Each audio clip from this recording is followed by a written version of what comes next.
ఆంధ్రాలో miss India పోటీలు పెడితే మనల్ని దాటిపోదు టప్పు, ఐ మీన్ కప్పు. అందగత్తెను ఇక్కడ.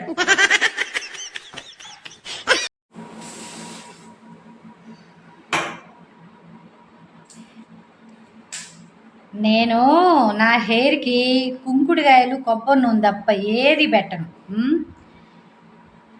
ఈ హెయిర్కి జడేయాలని అసలు వెరైటీ జడలు మరి ఎట్టా తెలుసుకుందో ఏమో కానీ మామూలుగా లేదు. ఇక దాని మీద అన్నీ కొట్టేసేస్తుంది. నాకైతే ఈ జుట్టు ఉంటుందో ఊడుద్దో ఏమో నాకైతే నమ్మకం లేదు. ఆ తీరులో ఉందన్నమాట. జల్ల అయితే అద్దరిపాటు కాస్తుంది. నాకు ఆ వాసన కూడా మందు కంపు కొడుతుంది. ఆ వాసన కూడా ఒక రకంగా ఉంది. రెడీ అయిన తర్వాత ఒక పిక్ పెడతాను, చూడండి ఎట్టా ఉందో, ఎట్టా జడేస్తుందో.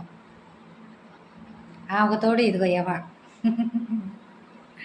ఇద్దరు కలిసి నా మీద ప్రయోగాలు ఏదైనా సరే వెరైటీ జళ్ళని నాకే వేస్తున్నారు. చూడండి నాదేమో జుట్టు పొడుగు, చిన్నదైతే అనుకోవచ్చు.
ఇదో మహాలక్ష్మి అనేసి మా అమ్ములు అక్క తెగ మురిసిపోద్ది. ఇదో పెద్ద ఐటమ్ రాని అని మా అమ్ములు అక్కకు తెలియదు. ఈ రోజు ఎలాగైనా పట్టిస్తా, నీకుంటుంది ఆగు. అమ్ములు అక్క నీకు ఒకటి చెప్పనా, కింద మంచి పట్టు చీరలు వచ్చాయి. అవునా? పక్కింటి సరాజా గడ ఆమెకు తర్వాత చెప్తూ కానీ నువ్వు పద. సరే.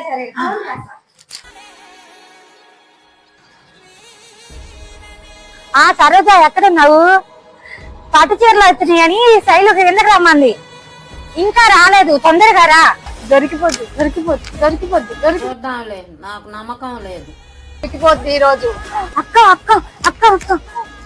ఫోన్ తర్వాత మాట్లాడదు కానీ అదిగో పట్టు చీరలు వస్తున్నాయి చూడు.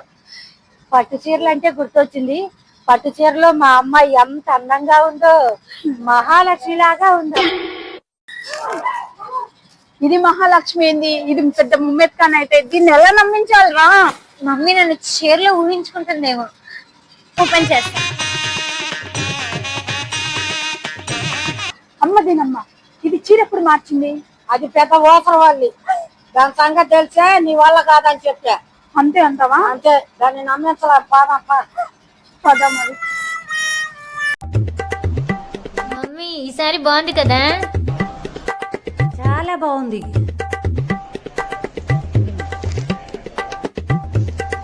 మమ్మీ ఈ డ్రెస్ బాగుంది కదా? బాలే. మమ్మీ ఆగు.